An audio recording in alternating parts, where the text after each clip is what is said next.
We are breaking things down into genres because sometimes it's easier to conceptualize. In creative writing, we're going to learn everything we can about poetry, fiction, creative nonfiction, which is different from the essay writing you might do in your home school, and then also about editing, professionalization, publication, and what comes next. So in narrative poetry, we travel.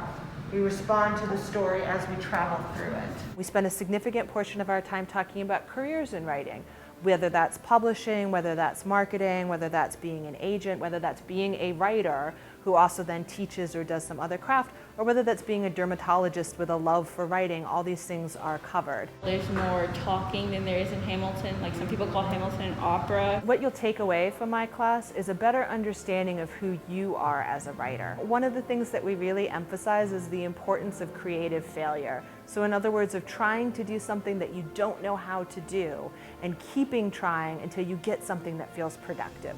We're not worried about having an A+ poem. We're worried about having a poem that does something you never knew you knew how to do before. For years remained beautiful and resilient to me. Okay, so he's playing with some of these sonic tricks, this alliteration. The thing I'm looking most for in an applicant is ambition and drive. If somebody wants to write, that will be very apparent in their work. The best advice I can give an applicant, no matter what the response that they get from me is to read widely and to read bravely. To read what people are doing in contemporary fiction and poetry, what people are doing in subjects that maybe you didn't know you had an interest in, and just to learn as much as you possibly can from other authors. So can you see how this would be a particularly helpful critter to include in this poem about his father?